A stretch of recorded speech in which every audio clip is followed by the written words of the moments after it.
नमस्कार. आज आपण बायबलमधील एका अत्यंत गुंतागुंतीच्या आणि तितक्याच महत्वाच्या भविष्यवाणीचं रहस्य उलगडणार आहोत. ती भविष्यवाणी आहे डॅनियलच्या पुस्तकातील 70 आठवड्यांची. विचार करा, हा एकच श्लोक एका दैवी टाईमलाईनबद्दल सांगतोय, जसं काही एका युगाच्या अंतासाठी लावलेले कॉस्मिक घड्याळच. पण मग ह्याचा नेमका अर्थ काय होतो? बरं, चला तर मग याच्या खोलात शिरूया.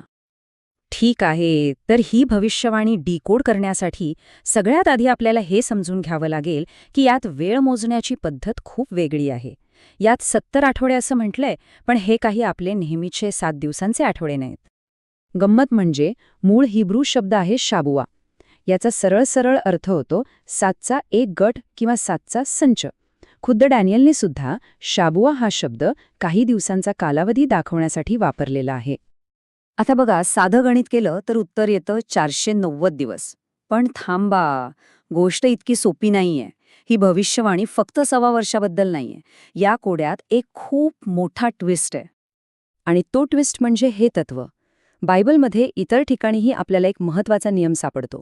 तो म्हणजे भविष्यवाणीतला एक दिवस म्हणजे खरं 1 वर्ष. आणि हीच कल्पना या भविष्यवाणीची खरी किल्ली आहे. उदाहरणार्थ, गणनांच्या पुस्तकात हे स्पष्टपणे लिहिलेलं आहे, जिथे देवानेच हा नियम घालून दिलाय की 1 दिवस म्हणजे 1 वर्ष मोजलं जाईल. तर मुद्दा अगदी स्पष्ट आहे. जेव्हा आपण एका दिवसासाठी 1 वर्ष हे तत्व इथे लागू करतो, तेव्हा ते 490 भविष्यसूचक दिवस, तब्बल 490 वर्षांच्या एका मोठ्या कालखंडात बदलून जातात. चला पुढे जाऊया. ही 490 वर्षांची भविष्यवाणी डॅनियलला तुमच्या लोकांसाठी देण्यात आली होती. पण हे लोक म्हणजे नक्की कोण? याचा अर्थ काय आहे? आणि इथेच एक खूप महत्वाचा मुद्दा समोर येतो. ही भविष्यवाणी फक्त एका वंशाच्या लोकांसाठी नाहीये, तर ती आहे एका आध्यात्मिक ओळखीसाठी, म्हणजेच देवाची प्रतिमा असलेल्या लोकांसाठी. आणि ह्यात कोणीही येऊ शकतं, म्हणजे ज्यू असो किंवा गैरज्यू. जो कोणी विश्वास ठेवतो तो याचा भाग बनतो.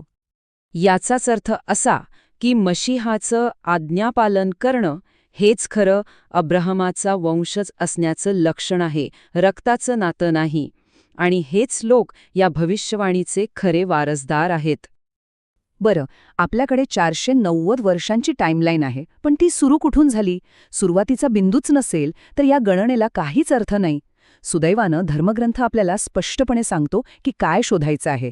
तो आदेश जो जेरुसलेमची पुनर्बांधणी करण्यासाठी दिला गेला होता. तर हा नेमका आदेश कोणता होता?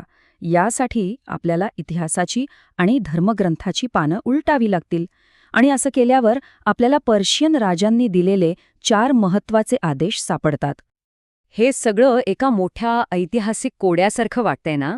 म्हणजे बघा, प्रत्येक राजाच्या आदेशाचं स्वतःचं असं महत्त्व आहे, पण या भविष्यवाणीचं घड्याळ सुरू करण्यासाठी बरोबर तो एक आदेश ओळखणं हेच खरं आव्हान आहे. ठीक आहे, तर आपल्याकडे आता टाईमलाईन आहे, ती कोणासाठी आहे हे समजलंय, आणि ऐतिहासिक सुरुवात कुठून झाली याचे पर्यायही आहेत. पण या सगळ्याचा, या पूर्ण 490 वर्षांच्या कालावधीचा अंतिम हेतू तरी काय आहे?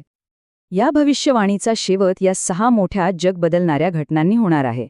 हे फक्त एक भाकीत नाहीये, तर पाप आणि दुष्टाईचा कायमचा नाश कसा होईल याचा एक संपूर्ण आराखडा आहे. याचा अर्थ अगदी स्पष्ट आहे. ही 490 वर्षांची उलटी गणती एका संपूर्ण आध्यात्मिक बदलाकडे घेऊन जाते. एक असा बदल जो पापांचं प्रायश्चित्त करेल आणि एका अशा राज्याची स्थापना करेल जिथे कायम नीतिमत्व असेल. तर डॅनियलची भविष्यवाणी म्हणजे मुक्तीकडे नेणारी एक अत्यंत बारकाईने आखलेली उलटी गणना आहे. आणि हे सगळं आपल्याला एका शेवटच्या पण खूप खोल प्रश्नावर आणून सोडतं. या भव्य कार्यरेषेचा शेवट आपल्या इतिहासासाठी आणि आपल्या भविष्यासाठी नक्की काय दर्शवतो?